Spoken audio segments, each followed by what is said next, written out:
Приветствую всех гостей и подписчиков на своем авторском канале. Это наш новый с вами ролик. И перед началом ролика будет небольшая вставочка для понимания масштаба ситуации, которая в негативном ключе влияет на нашу с вами энергетику, а также на наше с вами сознание.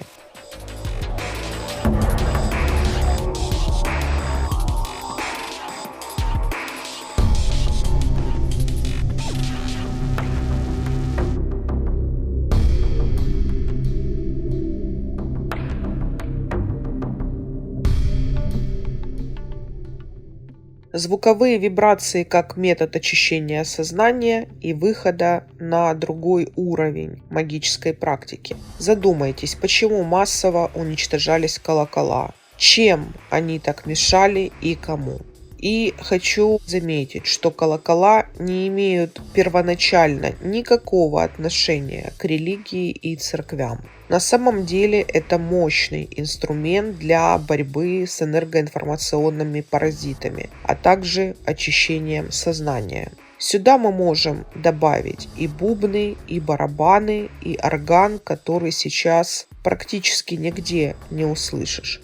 Есть способы настроить себя на специальную частоту, где ваше сознание, ваша энергетика, ваши тонкие тела, они же чакры, будут освобождаться от различного морока, печати, контроля разума, сознания, и вы начнете просыпаться. Просыпаться от декораций, иллюзий, которые созданы для того, чтобы вы считали себя всего лишь человеком и считали, что вокруг все так, как оно есть. Я лично проверяла на себе опыт шаманских практик с использованием шаманского бубна и могу сказать, что зов предков дает о себе знать. Точно так же меняется энергоинформационная структура энергетики и сознания. Кстати, гусли тоже при прослушивании давали интересный эффект. Если у вас нет бубна, вы можете включить шаманский бубен в качестве воспроизведения. Есть масса роликов. И проследить все эффекты, как реагирует ваше тело, каким становится ваше физическое, эмоциональное, энергетическое состояние. Идет резкий всплеск энергии, всплывают картинки прошлых жизней, потоком идет информация. И совершенно иначе идет информация от языческих богов.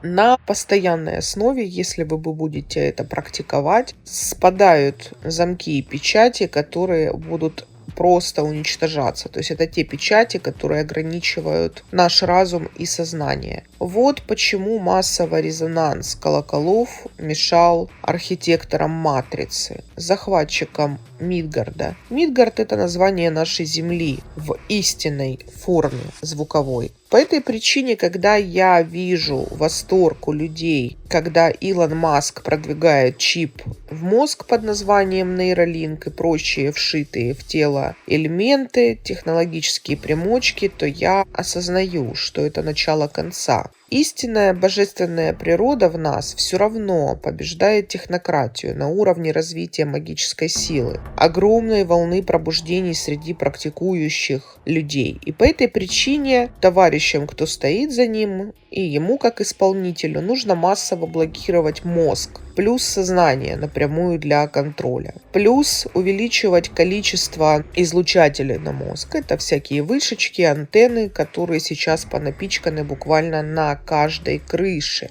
Все товарищи-глобалисты продвигают сначала полную цифровизацию с контролем, затем тотальный контроль, и вуаля, без чипа в какой-то части тела ты уже будешь выброшен из общества. Да, помните, не сможете ни продавать, ни покупать. Только не стоит забывать, что все эти чипы и печати на теле оставляют след на сознании и в следующих жизнях. Путь избранных – это путь магического развития. Путь технократии приведет нашу цивилизацию в обнуление, как и все предыдущие, где демиург схлопнет нашу ферму в один момент, поглотив в себя все сознания, и просто не будет ни тебя, ни твоего опыта, ни твоего сознания.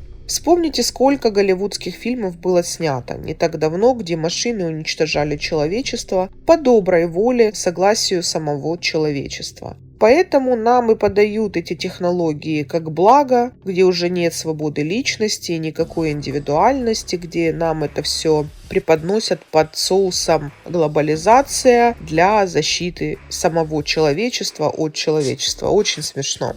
Вот и колокола – это звенья одной цепи. Подумайте, а что за создание так яро реагирует на звук? Что это за цивилизация, которая контролирует разум, сознание, порабощает волю и так стремилась уничтожить звуковые излучатели определенных частот? Вспоминаем мультфильмы, где под дудочку кое-кто танцует, и только так это существо можно усмирить. А еще вспоминаем сказки, сказания, мифы про Змея Горыныча и богатырей. И все станет на свои места. Не память ли это предков и не предупреждение это потомков в виде нас, кого нам стоит опасаться, что нам нужно использовать и почему все обстоит так, как оно есть на данный момент.